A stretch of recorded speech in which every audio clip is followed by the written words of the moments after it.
I'm your host, Dr. Joe Dispenza. Let's begin. It's an opportunity for you to retreat from your life for just one day and to remove the constant stimulation in your external environment that reminds you of who you think you are as a personality.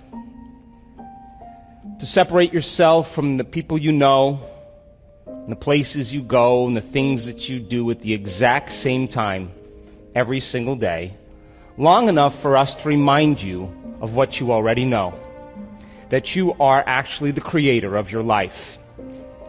And we are going to develop concepts and ideas in one day. And every time you learn something new, you make new connections in your brain. That's what learning is. Learning is forging new synaptic connections. And as you begin to leave imprints in your neurological tissue as a result of your interaction in the environment, the next thing is that you're going to have an opportunity then to apply that information, to personalize it, to demonstrate it. And a certain group of people will get their behaviors to match their intentions, to get their actions equal to their thoughts. They'll step out into the unknown and they'll try it. And when they do, they'll have a new experience. An experience then enriches the brain, reorganizing more circuits than what you understood physiologically. But the moment those neurons string into place, the brain makes a chemical, and that chemical is called a feeling or an emotion. And the moment you feel unlimited, the moment you feel like a patient parent, the moment you feel abundant, the moment you feel free, now you are teaching your body chemically to understand what your mind has intellectually understood. So we can say knowledge is for the mind and experience is for the body. And in that moment, you're beginning to embody the truth of that philosophy, of that theory. And you're literally signaling new genes in new ways. And you are rewriting your biological program. But if you've done it once, it must mean you can do it again. And if you can repeat any experience over and over again, you are going to neurochemically condition your mind and body to begin to work as one. And when you've done something so many times that the body now knows how to do it as well as the mind, now it's becoming innate in you. It's second nature. It's easy. It's familiar. It's who you are. As a matter of fact, you've practiced it so many times that you don't even have to consciously think about it because it's becoming a subconscious program. So our job is to go from philosopher to initiate to master, from knowledge to experience to wisdom, from mind to body to soul, from thinking to doing to being, to learning it with your head, practicing it with your hands, and knowing it by heart. And you and I have all the biological and neurological machinery to do this. And this is a time in history where it's not enough to know. This is a time in history to know how.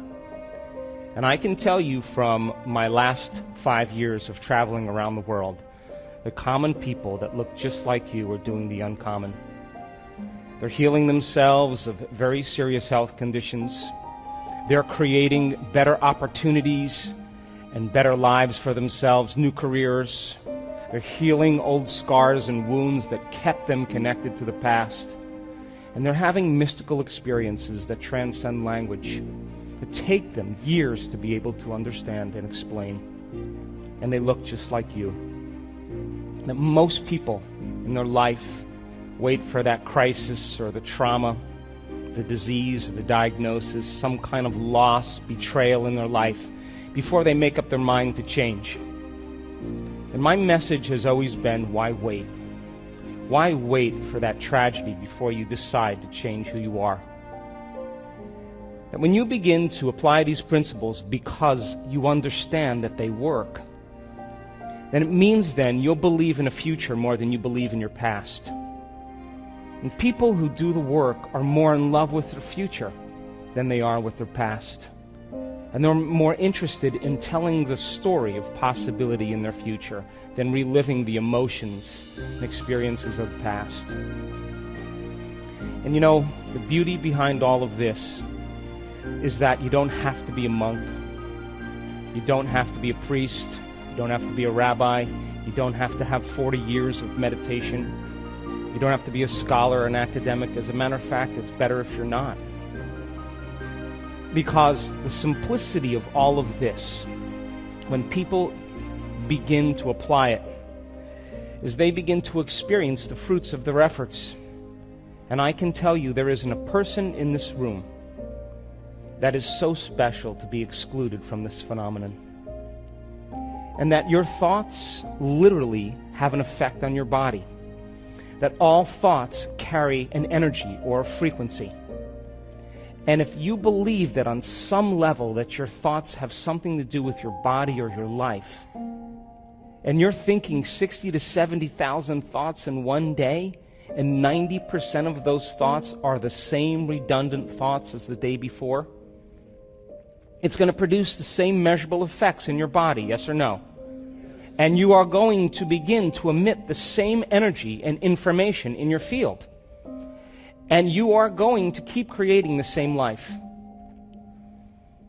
So then the same thoughts always lead to the same choices. The same choices always lead to the same behaviors. The same behaviors create the same experiences. And the same experiences produce the same feelings and the same emotions. And those very same emotions drive your very same thoughts. And your biology, your neurocircuitry, your neurochemistry, your hormones, and even your genetic expression is equal to how you think, how you act, and how you feel. And how you think, how you act, and how you feel is called your personality. And your personality creates your personal reality. That's it. That's it. So if you wanted to create a new personal reality, a new life, you would have to change your personality, yes or no? That means then you would have to start thinking about what you've been thinking about and change it, yes? You would have to become aware of your unconscious habits and behaviors and modify them, true?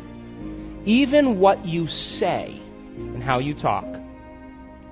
And you would have to look at those emotions that keep you connected to your past, because emotions are the end product of past experiences. And you would have to decide, do these emotions belong in my future? That means if you want to be wealthy, you can't take lack or unworthiness. A wealthy person would never feel that way. So most people try to create a new personal reality as the same personality, and it doesn't work. You're literally going to have to become someone else. So the principle in neuroscience says that nerve cells that fire together. So if you keep thinking the same thoughts, making the same choices, demonstrating the same behaviors, create the same experiences that stamp the same networks of neurons into the same patterns, all for the familiar feeling called you, then wouldn't you agree then, if you've done that over and over again, firing and wiring, emotionally conditioning and signaling the body in the same way into the past? If you did that, I don't know, let's be conservative, 25 years, would you agree then you would begin to hardwire your brain into a very finite signature? Yes? And that finite signature is called your identity. And it's a fact that by the time we're 35 years old, we become memorized to a set of automatic programs, behaviors, beliefs, perceptions, emotional reactions that function subconsciously. So then the first process of change then would become conscious of your unconscious thoughts, yes or no? And because of the size of the frontal lobe, which is 40% of your entire brain, the crowning achievement of the human being, the fact that you can observe how you're thinking, notice how you're acting, and pay attention to how you're feeling, the moment you can observe that, it means you're no longer the program, yes or no? You're the consciousness observing the program, and you're beginning to objectify your subjective self. You're no longer your biology. You're the consciousness observing who you are, yes or no? Yes. So then the word meditation then literally means to become familiar with. That's what it means. That's the symbol. So then if you begin to become familiar with how you've been thinking, and you're so conscious of those unconscious thoughts like, I can't, what's wrong with me, it's too hard, I'll never change, I'll never make it, I'm too tired, nobody loves me. Those are the thoughts that are slipping by your analytical mind unchecked and beginning to program your autonomic nervous system into the same destiny. The moment you become aware of what comes out of your mouth and how you act, whether you blame or complain or make excuses for yourself or judge other people, the moment you become aware of that, if you're so familiar with that program, would you agree the more conscious you are of that unconscious habit, the less likely you're to go unconscious? Yes or no? And it would take an act of will to stay present and aware. Yes or no? And if you're becoming so familiar with the emotions that you've been living by every day for the last 20 years, that you didn't even know that you were guilty because it just felt like you. And it was so comfortable suffering that you felt really good to feel bad. But you didn't know that because that's just how you've been feeling. Yes or no? And then all of a sudden you become conscious. Oh my God, what have I been doing? The moment you become aware of that, then, it means then you're less likely to lower your energy and your emotional state during your day because you would become conscious of it. Yes or no?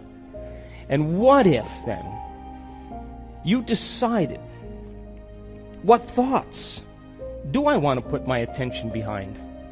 Let me review them, how a great person would think. What would be the internal dialogue they would have? And you began to fire and wire those circuits in your brain. And if you did that a few times, you would begin to install some circuits in your brain, yes or no? And if you kept thinking that way, firing and wiring, the hardware would become a software program, yes or no? And who knows? In your waking day, you may start thinking like a great person. Because the circuits are there, yes or no? Yes. And if you said, I'm going to master this day, one lifetime, how would an unlimited person live today? And you began to rehearse in your mind who you were going to be before you opened your eyes. The act of rehearsing mentally, when you're truly present, your brain does not know the difference between what's going on out there and what's going on in here. And all of a sudden, you begin to install more circuits in your brain, priming it. All of a sudden, installing those circuits so that you have the hardware in place to act like that person, yes or no? Come on. And if you've done that enough times, would you all of a sudden start acting like that person in your waking day? Because you've primed your brain instead of to be a record of the past, that now it's becoming a map to the future. Yes or no? And then what if you said, now this is, to me, greatness. Can I teach my body emotionally what my future is going to feel like before it's made manifest? Now, this is the challenge, because we've studied this so much. Most people wait for their wealth to feel abundant and worthy.